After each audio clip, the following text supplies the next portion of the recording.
नमस्कार. गोष्ट नर्मदालयाची पुष्प 52वी. पुण्याच्या शोभना रानडे आजी आणि त्यांच्या भगिनी सुनीती फडके यांचा भरघोस अशा मदतीचा हात नर्मदालयाला नेहमीच लाभला आहे.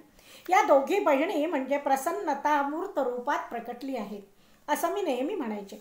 माझ्या पुण्यातल्या मैत्रिणीचा सुहास रहाळकरचा मला दोनदा फोन आला.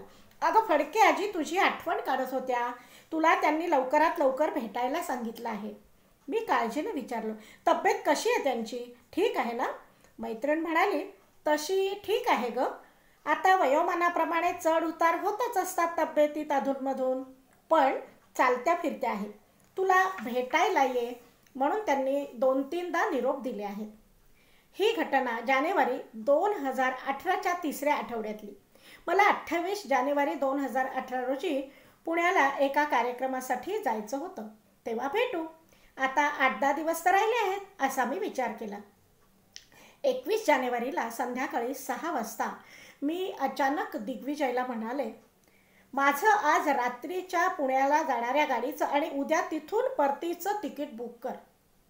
दिग्विजयने आश्चर्याने माझ्याकडे पाहिलं. आजच? काय काम आहे इतकं महत्त्वाचं? आणि तुम्ही एकट्याच जाणार? मला फडके आजींना भेटायला जायचं आहे. फडके आजींना भेटायची त्यावेळी मला इतकी का ओढ लागली मला ठाऊक नाही. हो, पण इतकी घाई काय आहे? 28 जानेवारीला तर आपल्याला जायचंच आहे ना पुण्याला. दिग्विजयला मी एकटीने पुण्याला जाणं ही कल्पना रुचली नाही. तुला सांगितलं आहे तेवढं काम कर, उकळीत चौकशाक नको असं म्हणून मी बॅग घर भरायला माझ्या खोलीत गेले. पुण्याला सकाळी भावाकडे पोहोचले तेव्हा त्यालाही जरा आश्चर्यच वाटलं. संध्याकाळी 5च्या सुमारास मी फडके आजींना भेटायला गेले. मला अचानक बघून त्यांनाही खूप आनंद झाला. तुम्हाला भेटलं म्हणजे नर्मदा माईच भेटली असं वाटतं बरं. खूप इच्छा होते नर्मदा माईला भेटायची, पण आता या वयात काही शक्य नाही. माझ्यासाठी एकेरी संबोधन वापरा असं मी त्यांना नेहमी म्हणायची. त्यावर आजी फक्त हसायच्या. नंतर बराच वेळ गप्पा झाल्या. आजी रामभक्त आणि गोंदवलेकर महाराजांच्या अनुग्रहित, त्यामुळे काही चांगलं घडलं की म्हणायच्या, ही तर रामकृपा. नर्मदालयाच्या कामाबद्दल त्यांना खूप उत्सुकता असायची. आता किती मुलं आहेत वसतिगृहात? नवीन काय चालू आहे? हे सगळं विचारायच्या. त्या दिवशी त्यांचा मुलगा श्रीकांत आणि सून स्नेहा यांचीही भेट झाली. स्नेहानं संक्रांतीचं वाण म्हणून एक वही आणि पेन मला दिलं. वहीवर तिनं लिहिलेली एक कविता होती. आजी कौतुकानं म्हणाल्या, माझ्या सुनेनं लिहिली आहे बरं का ही कविता. ती कविता वाचता वाचता माझे डोळे त्यातल्या 2 ओळींपाशी थबकले. सुघटामध्ये प्रत्येकाच्या सद्भावाचे वाण, वसा घेऊनी सहकाराचा एकमेका करू प्रदान.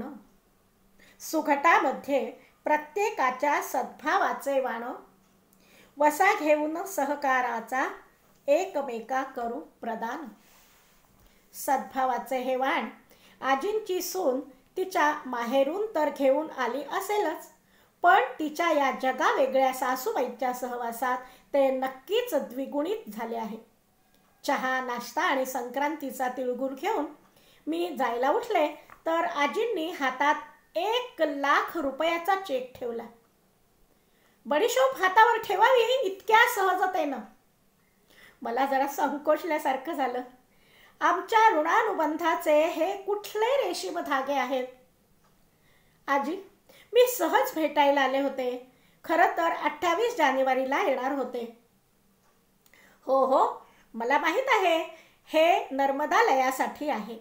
तुम्ही एवढं काम करता आहात, त्यात आमचा खारीचा वाटा. नियतीच्या मनातलं खरंच कधी ओळखता येत नाही. मला पुन्हा परतीच्या प्रवासासाठी निघायचं होतं म्हणून मी फडके कुटुंबियांचा निरोप घेतला. त्यांच्या घरून निघून अवघे 2 तासही झाले नसतील. माझा मोबाईल वाजला. मी बसमध्येच होते. फोन फडके आजींच्या मुलाचा होता. तुम्ही आमच्या घरून निघाल्यावर थोड्याच वेळात आई मला म्हणाली, श्वास लागल्यासारखा वाटतोय. मी आईला पलंगावर निजवलं. श्वास जास्तच वाढल्यासारखा वाटल्याने तिचं डोकं माझ्या मांडीवर घेतलं. पाणी पाजलं. तिच्या डोक्यावर मी हात फिरवत असतानाच अत्यंत शांतपणे आणि प्रसन्न चित्ताने आईने प्राण सोडला. शेवटच्या क्षणी तिला कसलाही त्रास झाला नाही.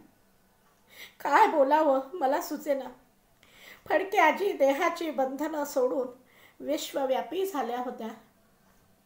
विंदा करंदीकरांची माझी आवडती कविता सहजच ओठावर आली.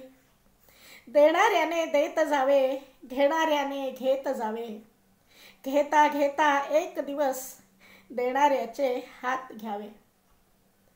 देणाऱ्याने देत जावे, घेणाऱ्याने घेत जावे, घेता घेता एक दिवस देणाऱ्याचे हात घ्यावे. मला समाधान एकाच गोष्टीचं होतं, त्या देणाऱ्या हातांचा स्पर्श काही वेळापूर्वीच माझ्याही हातांना झाला होता.